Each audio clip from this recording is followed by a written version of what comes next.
Story कुछ साल पहले रिलीज किया, झूठी मूवी फैलाई गई, हमारे आपस में नफरतें बढ़ाई गई, देश को बांटने की कोशिश की गई और झूठी मनगढ़ंत कहानियों को पेश किया गया। जिस मूवी की वजह से आपका देश बदनाम होता है, जिस मूवी की वजह से आपकी नफरतें बढ़ाई जाती है, मनगढ़ंत कहानियां बता के हमें आपस में लड़ाया जाता है, उस मूवी को आप देखने के लिए बेताब रहते हैं।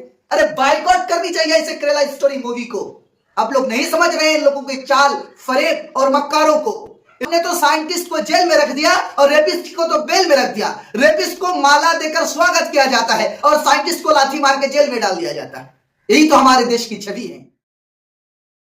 ऐ मेरे देश के प्यारे पढ़े लिखे और समझदार लोगों, आज मैं आपसे मुखातब हूं। आज मैं आपसे बात करना चाहता हूं। आज मैं अनभक्तों से बात नहीं करता। जिनके पास बुद्धि नहीं है, जिनके पास समझ नहीं है, मैं उनसे क्या ही बात करूं। आज मैं देशभक्तों से बात करना चाहता हूं, जो अपने देश से प्यार करते हैं, जो अपने देश से मोहब्बत करते हैं, जो अपने देश को बर्बाद होते हुए नहीं देख सकता। मैं उनसे बात करता हूं। तो कृपया इस वीडियो को पूरी तरीके से देखें और इसको समझने की कोशिश करें। आज हमारे देश में क्या हो रहा है, क्या आपको तकलीफ नहीं होती? दूसरे मुमालिक, चाइना अपने तरक्की के बारे में सोच रहा है और उसने एक बेहतरीन ऐप निकाल दिया चैट जीपीटी के जगह पर deep seek. America chat GPT launch कर रहा है और हमारा देश क्या कर रहा है? कौन सा ऐप आपको दे दिया? एआई में कितना प्रोग्रेस कर लिया हमारा देश, जरा बताओ तो सही। एआई फंक्शन में चाइना से रोबोट खरीदकर उसको पेश किया जा रहा है।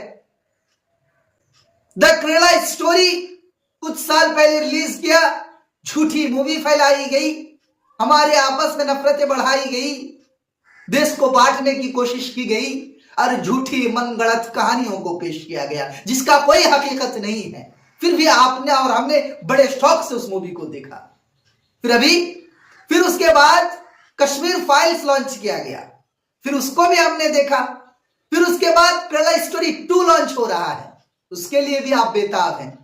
अरे भाइयों, जरा समझने की कोशिश तो करो।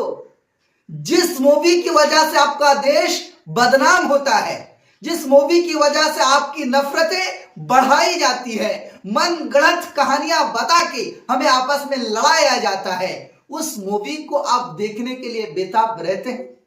तो हमारे जेनजी होने का क्या फायदा, हमारे समझदार होने का क्या फायदा, हमारे मॉडर्न होने का क्या फायदा? अभी इस जमाने में अगर कोई हमको बेवकूफ बना देता है, हम पढ़े लिखे होने के बावजूद, हम समझदार होने के बावजूद, हम एजुकेटेड होने के बावजूद, कोई मूवी बनाने वाला हमें 2-3 लफ्जों में, 2-3 कहानियों में भटका देता है, बदनाम कर देता है हमारे देश को और हम उसको एक्सेप्ट करते हैं, देखते हैं। अरे बाइकआउट करनी चाहिए इसे केरला स्टोरी मूवी को।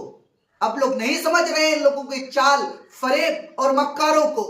ये लोग अपने देश में इकोनॉमिक को बढ़ा नहीं सकते, ये लोग अपने लोगों को रोजगार नहीं दे सकते, ये लोग अपने लोगों को नौकरियां नहीं दे सकते, ये लोग अपनी जीडीपी को बढ़ा नहीं सकते, ये लोग अपने करेंसी को दिन ब दिन घटा रहे हैं, ये लोग अपने लोगों को तमाम सुविधा प्रोवाइड नहीं कर सकते। इसीलिए आपस में नफरतें फैलाई जा रही हैं। आज हमारे देश में कितनी मिसिंग रिपोर्ट लिखाया जाता है, हमारे और आपकी कितनी माएं बहनें दिनों दिन गायब हो जा रही हैं, हमारी कितनी बहनें गायब हो रही हैं, इस पर कोई कार्रवाई नहीं। कितनी बलात्कार तेजी से बढ़ रहा है, इन पर कोई कार्रवाई नहीं। इस जमाने में अगर कोई हमको धर्म के नाम पर लड़ा सकता है तो हमारे जेनजी होने का क्या फायदा, हमारे समझदार होने का क्या फायदा, हमारे मॉडर्न होने का क्या फायदा? हमें तो सरकार से हिसाब मांगना चाहिए। 5 साल सत्ता में जो आप बैठे हैं, आपने क्या काम किया? लोगों को बांटने के अलावा क्या आपने लोगों को रोजगार दी? क्या आपने लोगों को उसकी जो सुविधा प्रोवाइड किया?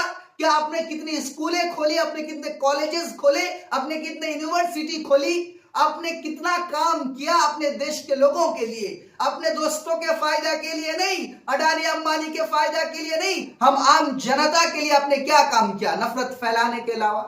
आपने तो साइंटिस्ट को जेल में रख दिया और रेपिस्ट को तो बेल में रख दिया। रेपिस्ट को माला देकर स्वागत किया जाता है और साइंटिस्ट को लाठी मार के जेल में डाल दिया जाता है। यही तो हमारे देश की छवि है। रेपिस्ट को टिकट दे दिया जाता है इलेक्शन के लिए, ताकि आप आइंदे में एमएलए बने, एमपी बने, अब सीएम बने, अब पीएम बने। रेपिस्ट को सीट दिया जाता है और साइंटिस्ट को जेल भेज दिया जाता है। तो हम क्या सीखें? आपको ये देख के तकलीफ नहीं होती है क्या? इसीलिए तो हमारे देश में रेप करने वालों पर आज तक कोई कड़ी कार्रवाई नहीं की गई। अरे रेपिस्ट के लिए तो हमारे देश में कोई सजा ही नहीं है। एक दिन के अंदर 24 घंटा के अंदर तुम रेपिस्ट को फांसी की सजा सुनाओ, चाहे वो कोई भी हो, सीएम का बेटा हो, पीएम का हो, कहीं का भी हो, कहीं का मिनिस्टर का बेटा हो, आईएएस ऑफिसर का बेटा हो, कोई भी हो, 24 घंटा में उसको फांसी की सजा होनी चाहिए। कानून पास करो, क्यों नहीं करते तुम? क्यों नहीं करते? इसीलिए मेरे भाइयों, ये तमाम चीजों को देख के आपको समझनी पड़ेगी, सरकार हमारे फायदे के लिए काम नहीं कर रही है। ये सरकार आम जनता के लिए काम नहीं कर रही है, सिर्फ हमें और आपको बांटने की कोशिश कर रही है। ए मेरे भाइयों, जरा होश में आओ, जरा समझने की कोशिश करो।